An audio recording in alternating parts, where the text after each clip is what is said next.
Muito bem, nos últimos dias vocês têm feito um certo paralelo entre as nomeações para o futuro governo do presidente Bolsonaro e também aqui em São Paulo na montagem do secretariado de João Dória. Por falar em generais, o governador eleito de São Paulo, João Dória, anunciou o general da reserva João Camilo Pires de Campos para comandar a Secretaria de Segurança Pública do Estado. Campos foi um dos responsáveis pela área de segurança do programa de governo de Geraldo Alckmin e a presidência da República.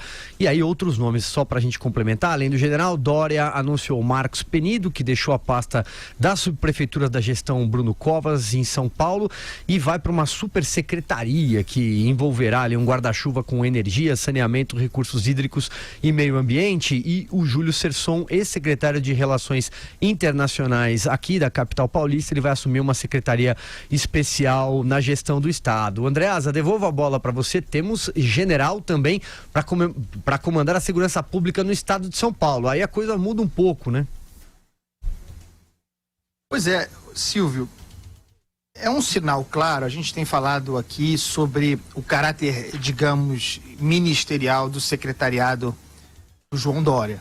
Claramente há um propósito, há método e há um propósito nisso, há um objetivo. Ele está jogando um jogo lá no alto. Claro, ele é governador de São Paulo, naturalmente credenciado a disputar o governo.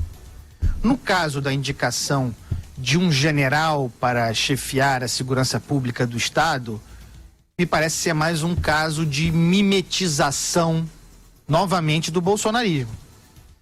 Aí ele Dória, cultiva a imagem e o discurso que, a partir de meados do primeiro turno até o final da eleição, levou ele, Dória, à vitória.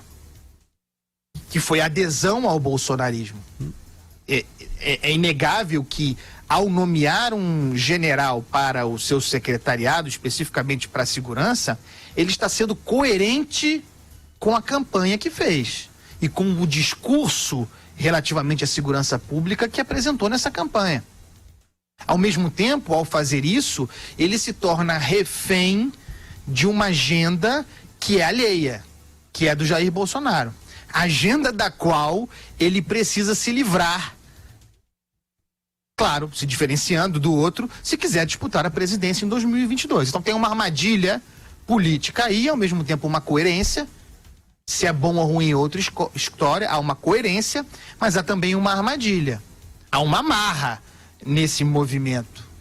E é isso que torna interessante a dinâmica que se joga em São Paulo relativamente a 2022. Vera.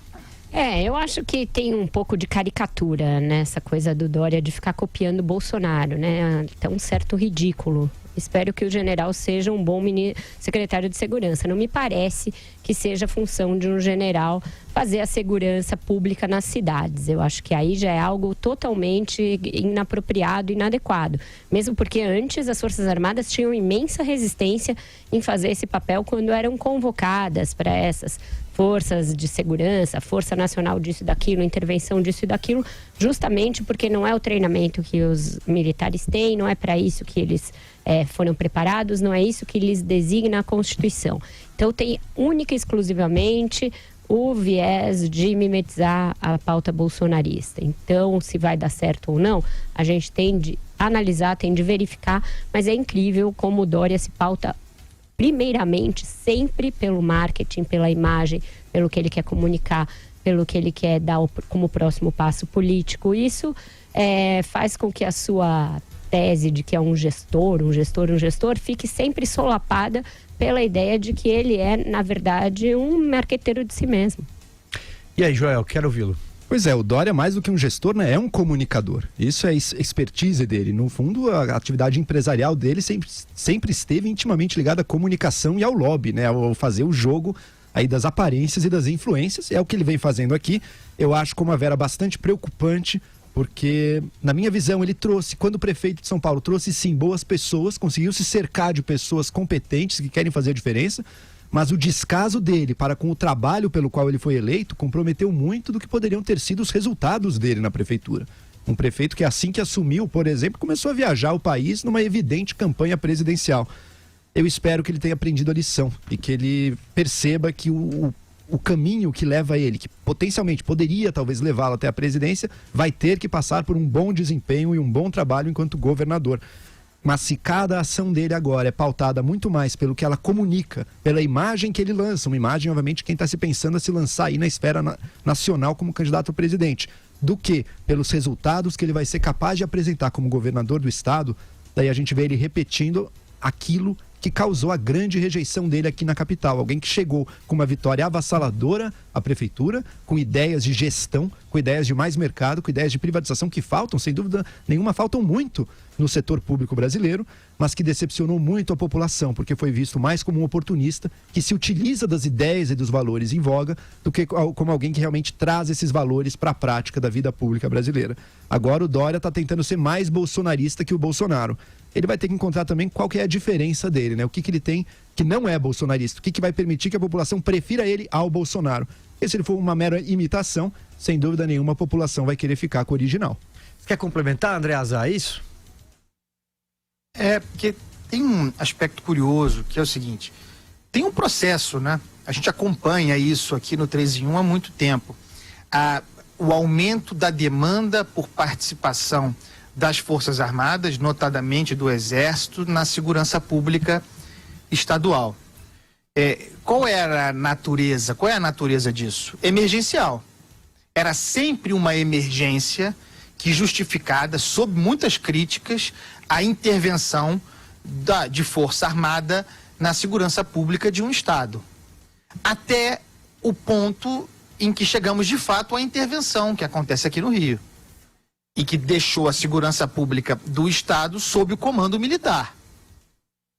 O João Dória dá um novo passo nesse processo e aí sim há algum perigo. Não vejo nenhum perigo na presença, insisto, de militares na composição do Ministério do Jair Bolsonaro. No caso da Defesa, inclusive, será muito interessante ver a interlocução do general, esse ministro da Defesa, com o Sérgio Moro, ministro da Justiça. Em muitas pautas eles terão que dialogar. Mas no caso de uma Secretaria Estadual de Segurança Pública, cuidando de polícia, de polícias, você normaliza, para usar uma palavra da moda, que eu não gosto, você normaliza, naturaliza a presença de militar, a rigor, no comando de confrontos com os cidadãos.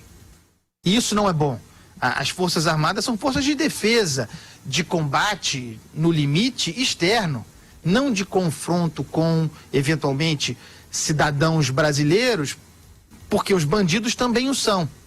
Isso banaliza, isso gera uma zona de conflito perigosa, expõe o Exército, expõe as Forças Armadas, isso, para além de tudo que nós falamos aqui do componente político, da mimetização, isso é ruim. Isso é ruim.